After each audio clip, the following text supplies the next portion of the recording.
It's amazing how desire overrides everything else. All the impossible. Headlines in recent times have buzzed about developments related to one of the most admired figures in the Christian ministry, Joyce Meyer. Powerful teachings and unyielding frankness have made Meyer a continuing inspiration to millions of people throughout the world. But do you know what happened to Joyce Meyer? Between upcoming conferences to controversies related to her ministry, let's take a look at the dynamic preacher and author whose livelihood has been dedicated to empowering others with faith. Shrouded by fear and turmoil, her life was clouded by the return of her father, a factory worker, from World War II, and along with him, he brought back not just the scars of war but darkness that would accompany Joyce for several years. Shortly after he returned, he began assaulting her, and this experience was the secret that would destroy her childhood and shape the rest of her life. According to Joyce, her home was a place where everything moved based on the mood of her father. Anything he wanted to watch on television would become the family's choice, and they had to eat at his convenience. There was little or no room available for joy or normalcy to exist under this oppression. Joyce admits to living a lie, concocting fabricated stories for not attending school activities and functions, when her silence and shame kept her hostage to a world no child deserved. The abuse continued relentlessly until Joyce turned 18, leaving her with profound trauma that left deep emotional scars.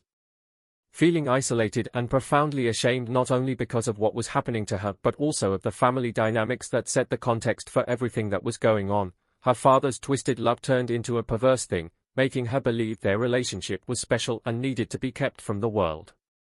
Such manipulation created for Joyce a heavy burden that she would struggle to discard for many subsequent years. However, in the middle of such darkness, a flicker of hope emerged when Joyce found her refuge in her faith. Though she became a born-again Christian at the age of 9, it was not until 1976 that she experienced a real transformative moment. Joyce recalls driving to work and, in what she described as being drunk with the Spirit of God, she felt an overwhelming sense of love and purpose wash over her. It was through this pivotal encounter that her inner fire started burning with zeal to proclaim God's message of healing and redemption.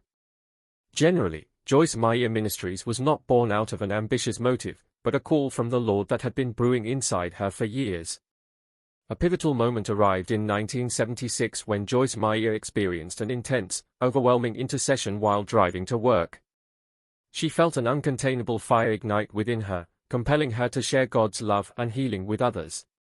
This transformative experience confirmed her desire to minister through home-based Bible studies and early morning gatherings with fellow believers at a local cafe.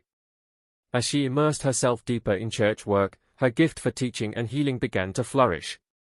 Her first ministry assignment was at Life Christian Center in Fenton, Missouri, where she connected with the small congregation of about 30 attendees through her teaching gift, contributing to the church's growth.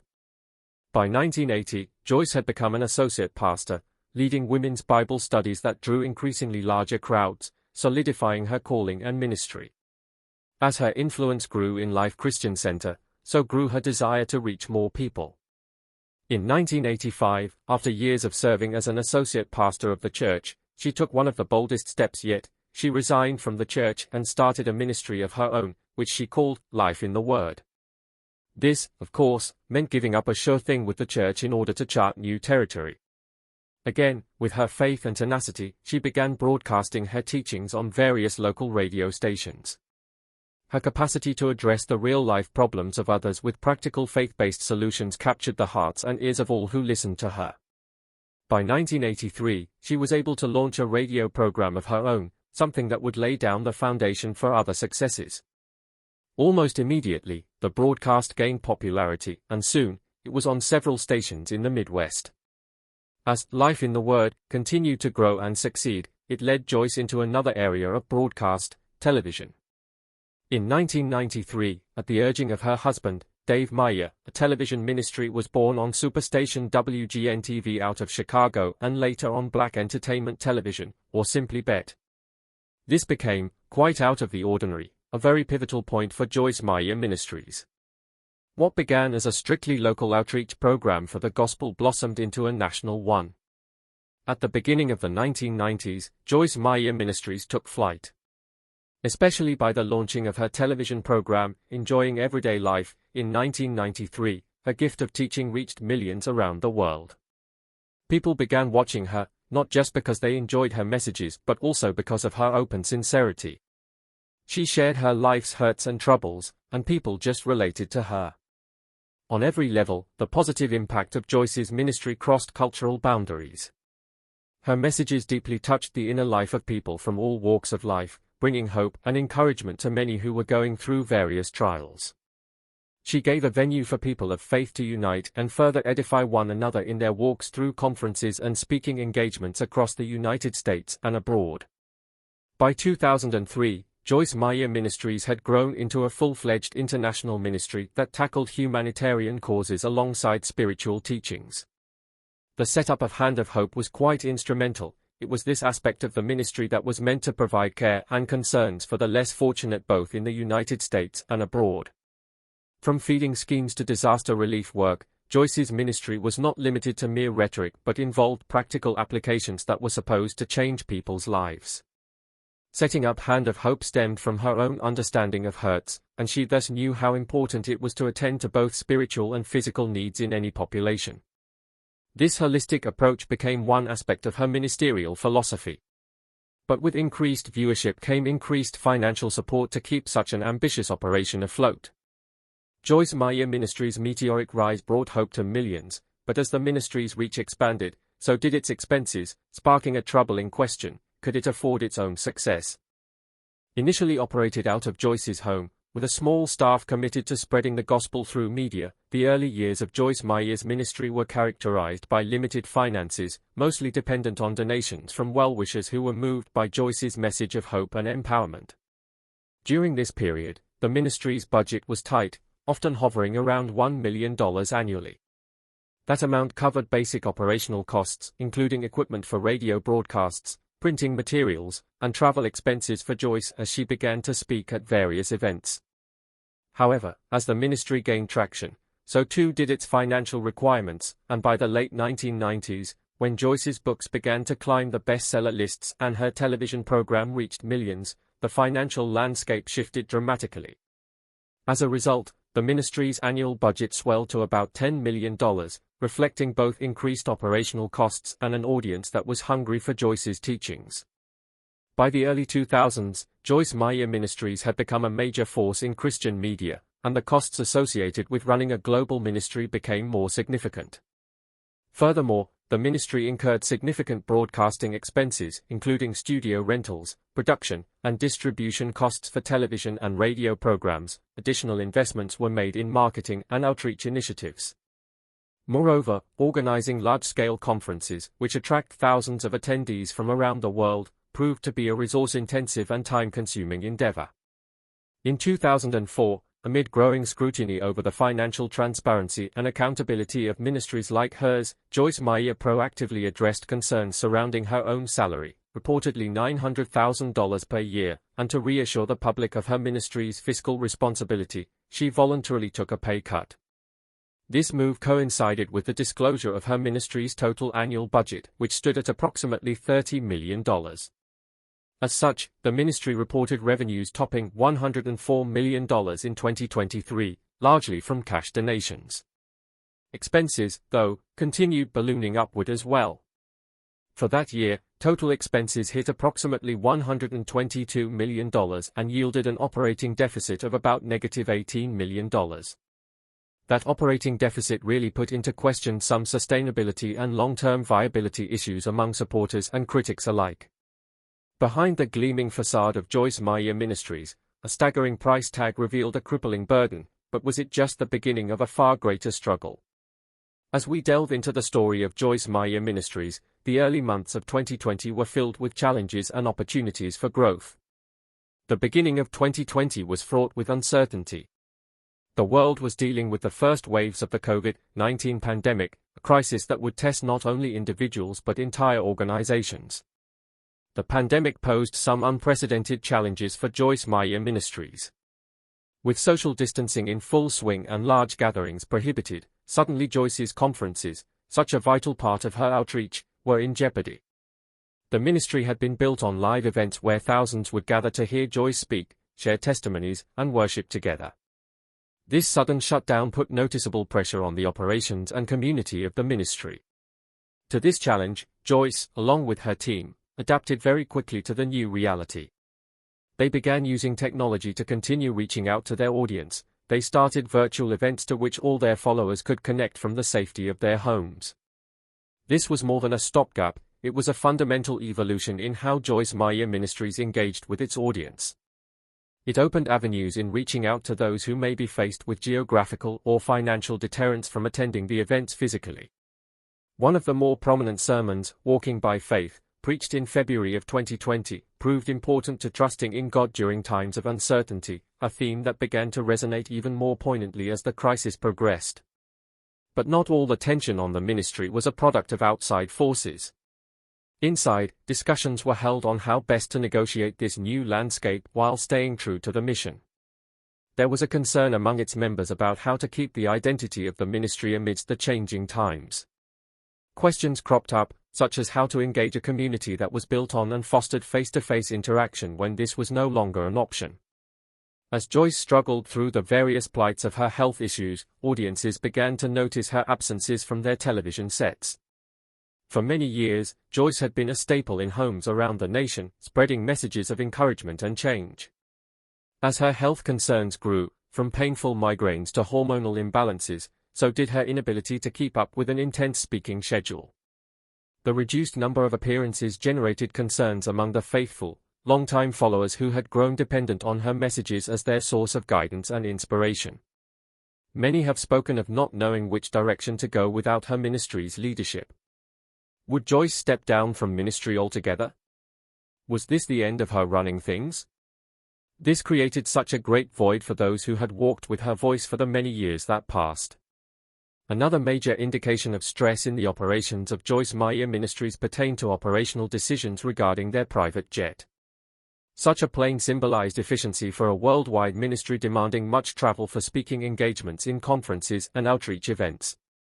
Whereas the jet had earlier aided Joyce's capability of reaching out to audiences across continents in relatively less time, with increasing financial scrutiny and operational costs, its usage began to taper.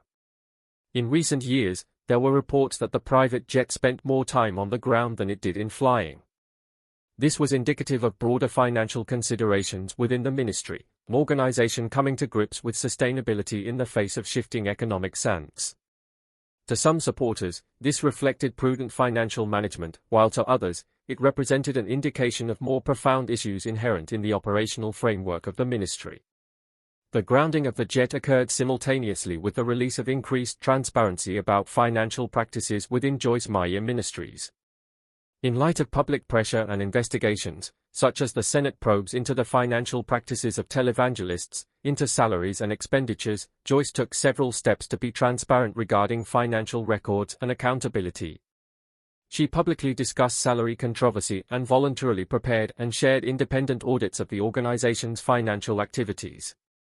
After multiple serious bouts of illness significantly impacted Joyce's ability to tape new lessons for her television program, the television programs began running frequent re-airs of teaching episodes.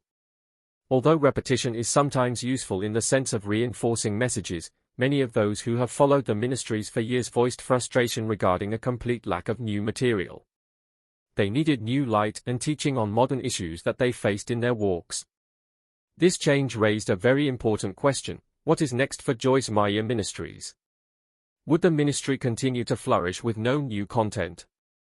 Would people continue listening if they perceived a repeat of messages all the time? This concern made something important come forth. Besides inspiration, audiences most often need relevance, a relation between what they go through in their lives and the message that is communicated to them. At this point, Joyce began to render her broadcasts interactive. She reached out through social media and requested viewers to share their thoughts on specific topics related to faith and personal growth. This approach intended to create a sense of community among her followers while simultaneously allowing them to feel more involved in shaping the content they consumed. The snowballing effect of reduced television appearances, changes in spending patterns regarding travel operations, and repeated teachings finally culminated in what many perceived as a downsizing within Joyce Meyer Ministries. As operational costs continued to rise amid fluctuating revenue streams, largely influenced by economic factors, the ministry faced difficult decisions with regard to staffing levels and resource allocation. The staff said that when these changes were worked through at the leadership level, they were unsure. Some positions were cut or consolidated as part of broader efforts to streamline operations. While framed as decisions necessary for the sake of sustainability, they also provoked conversations about how best to preserve the core mission of the ministry while adapting to new realities. The period also saw Joyce's son, Dan Meyer, move further into the spotlight by taking greater responsibility within the organization as a result of succession planning in preparation for change. His presence introduced new eyes to the direction and questions from followers regarding how the dynamics of the leadership would unfold from that point on. By stepping more and more into prominence in the Joyce Meyer ministries, his presence portrayed continuity with change. Many supporters welcomed his involvement. They were just happy to have someone who had a sense of the ministry's legacy, yet who was also attuned to contemporary needs in their audience. This transition, though, also marked the start of discussions on generational shifts within the leadership structures. How would Dan differ from his mom? Would he continue with the same passion for personal testimony, or would he look to new forms of engagement? These questions were there as followers watched him work out his role, considering his mother's lingering presence. The more public the dynamic between this mother and son became, the more apparent it was. Side by side, they would speak their thoughts on faith and what was facing ministries today. It was a partnership that demonstrated family ties and a new vision for Joyce Meyer Ministries, a balancing of tradition and innovation. As Joyce Meyer Ministries' glossy exterior began to crack, revealing signs of internal strain, a more profound question emerged: was Joyce herself paying the ultimate personal price? During the late 1990s and early 2000s, Joyce began experiencing serious health issues that affected both her personal life and her ministry. Joyce's health began to unravel with debilitating migraines, which was eventually diagnosed as stemming from stress-induced tension in her neck muscles. As stress took its toll, hormonal imbalances further eroded her overall well-being, but the most daunting challenge came in her mid-30s, a diagnosis of fast-growing, estrogen-dependent breast cancer. Confident in her tireless work ethic, Joyce had never imagined she'd face such a health crisis, and the urgent need for surgery forced her to confront not only her physical vulnerability but also the years of self-neglect that had taken a devastating toll on her body. Following her breast cancer diagnosis and surgery, Joyce Meyer embarked on a transformative journey of recovery. Recognizing the need for drastic change, she reassessed her lifestyle choices and began prioritizing nutrition, exercise, and rest. This experience sparked a newfound commitment to holistic wellness, which she shared in her 2018 book, Look Great, Feel Great. With unflinching candor, Joyce revealed how years of stress and neglect had compromised her health and offered practical guidance on conscious choices for a balanced life, encompassing diet, exercise, and mental wellness. Through her healing process, Joyce discovered the profound gift of self-compassion, a lesson she generously shared with others struggling with health and self-worth. By courageously sharing her personal struggles, Joyce helped countless individuals realize they were not alone in their battles, and that healing and transformation were within reach. While she has made huge steps toward regaining her health, it has not been all easy for Joyce, as in June 2023, she fell, breaking her ankle and experiencing complications that necessitated a back surgery. The injury momentarily kept her in a wheelchair, a far cry from the active life she had lived for the greater part of her life. As Joyce shared her recovery journey on social media, she openly revealed the emotional toll of her experience, candidly admitting how the challenges had taken a profound impact on her mental well-being. Frustrated, yet grateful, she mentioned some standing with her through the experience were friends, family, and followers, and such honesty touched the hearts of many who followed her journey and were glad to see a leader show weakness yet remain steadfast in faith. As Joyce Meyer emerges from the shadows of personal struggle, a daunting question looms: will she be ready to tackle her ambitious 2025 speaking tour schedule? One of the most awaited events this 2025 is the Battlefield of the Mind Conference, which will be held on March 14 till the 16th in Atlanta, Georgia. Joyce Meyer's upcoming conference promises to tackle a critical issue which includes the inner struggles that plague many minds. This topic has long been a cornerstone of her ministry, drawing from her best-selling book Battlefield of the Mind, which has touched millions. Joyce promises to guide attendees through strategies for overcoming negative thinking patterns, and it will be a life-changing conference with dynamic sessions packed with teaching, worship, and personal testimonies. The next conference following that will be the Love Life Women's Conference, to be held in San Antonio, Texas, from September 18 till 20. This conference is about delving deep into a lady's relationship with God and how much He loves her. She always says that women have to make it a point to support one another in their walks with the Lord, and this conference provides just that kind of atmosphere where ladies can gather together with like-minded people with powerful sessions with herself and guest speakers who will share about love, identity, and purpose. What aspects of Joyce's journey resonate most with you? Have you faced similar challenges in your own life, and how have they shaped your perspective on faith?